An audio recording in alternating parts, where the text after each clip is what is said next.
গতকালে নিজের চোখে দেখা কথা বলছি, গতকাল নিজের চোখে আমি দেখেছি যা, এক চোখের এক পলকে যা দেখেছি, এক পলকে, এই যে এবার তাকালাম এতটুকু।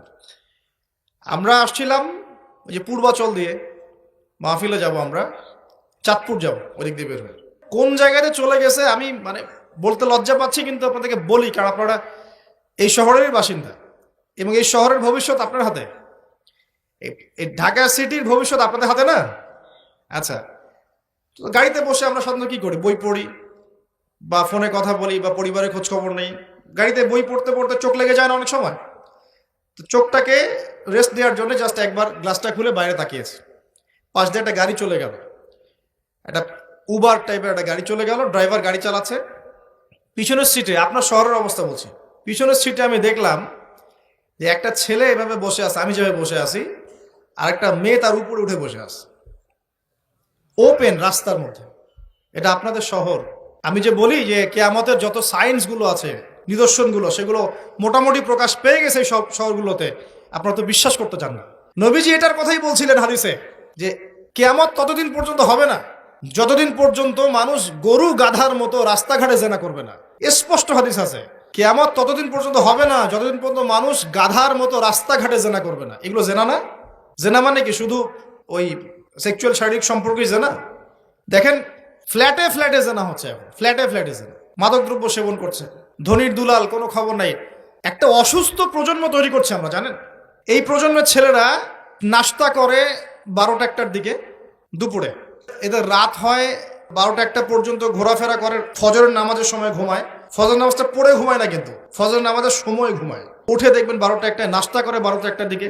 এরা সালাম দিতে লজ্জাবোধ করে, এরা সালাম দিলে লজ্জা পায়, পিতাকে সালাম দিতে লজ্জা পায়। হ্যাঁ, টাকটুর উপরে কাপড়, দাড়ি রাখা এদের কাছে মনে হয় ব্যাকডেটেড থিঙ্কিংস। হ্যাঁ, এরা এরা পাপকে পাপ মনে করে না, মাদককে এরা স্বাভাবিক মনে করে, জেনাটাকে স্বাভাবিক মনে করে। ফ্রি মিক্সিং, জেনাটা খুব স্বাভাবিক, বয়ফ্রেন্ড গার্লফ্রেন্ড খুব স্বাভাবিক বিষয়, ঠিক আছে? বাপের টাকা পয়সা থাকলে এগুলো নিয়ে বন্ধুদের সাথে মজ মাস্তি করাটাকে এটা ফ্যাশন মনে করে, টাকা উড়িয়ে দেখে ফ্যাশন মনে করে। ওই টাকা পয়সা কামাই করতে পিতাদের কত কষ্ট হয়েছে ওরা জানে না, পিতারা জানে।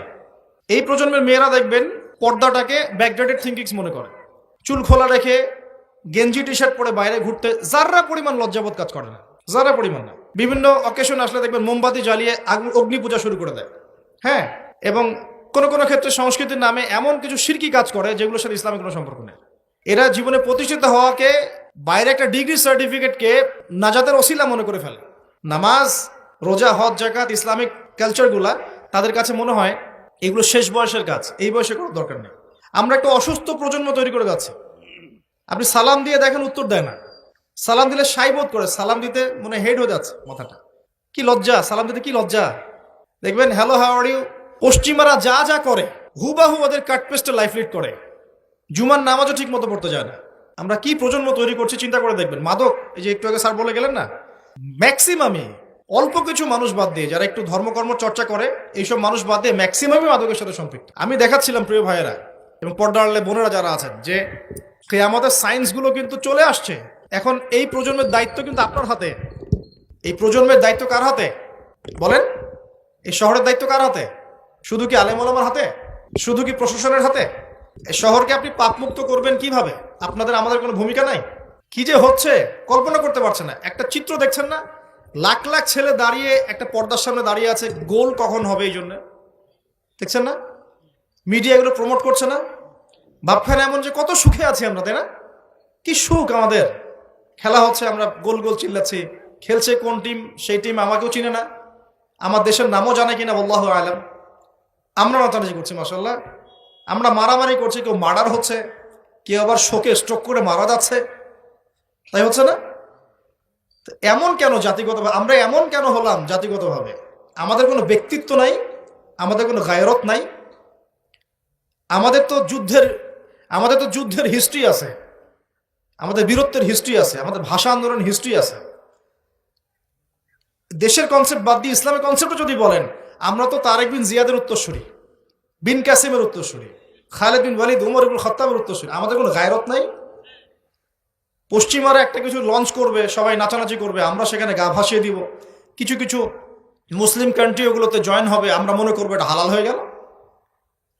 অনলাইনে দেখলাম একজন লিখেছেন, আরেকজন বক্তব্য দিচ্ছেন, রাসূলুল্লাহ সাল্লাল্লাহু আলাইহি ওয়াসাল্লামও তো নাকি তার স্ত্রীর সাথে খেলাধুলা করেছেন। রাসূল সাল্লাল্লাহু আলাইহি ওয়াসাল্লাম তার স্ত্রীর সাথে দৌড় প্রতিযোগিতা করেছেন রাতের অন্ধকারে। মসজিদ নববীর মধ্যে ঈদের দিন উৎসব পালন করা হয়েছে নববীর মধ্যেই। এটার সাথে আপনি ফিফার দলিল টানছেন, এটা দিয়ে আপনি ফিফাকে জায়েজ করতেছেন। এখানে তো জুয়া হচ্ছে।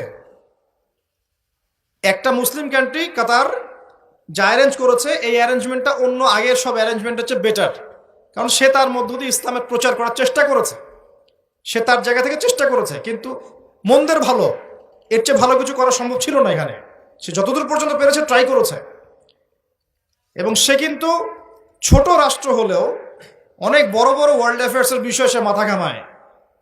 আমাদের ঢাকার সমান আয়তন হবে কিনা সন্দেহ আছে, ঢাকা বিভাগের সমান হয়তো আয়তন হবে। সে ওয়ার্ল্ডের বড় বড় জিও পলিটিক্যাল বিষয়ে সে মাথা ঢুকায় এখন।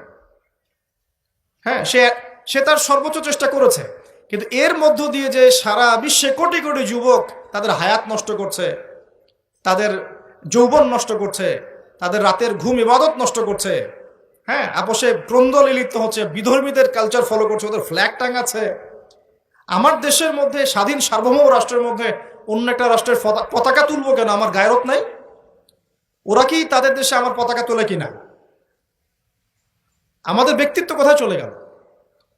এগুলোকে আমরা টেকনিক্যালি আবার মিডিয়া দিয়ে জায়েজ করার চেষ্টা করছি, যে নবী সাল্লাল্লাহু আলাইহি ওয়াসাল্লাম তো দৌড় প্রতিযোগিতা করেছেন, হ্যাঁ, তারপরে মসজিদ নববীর মধ্যেও তো এইরকম খেলাধুলা হয়েছে। এগুলো ছিল চিত্ত বিনোদনমূলক। যদি আমি একা একা সকালবেলা উঠে ফজরের নামাজের পরে এই মাঠটাকে 10 রাউন্ড দেই, এটা আমার জায়েজ না? না জায়েজ। এই খেলাকে কেন্দ্র করে তো জুয়ার আসর বসাতে পারবেন না আপনি।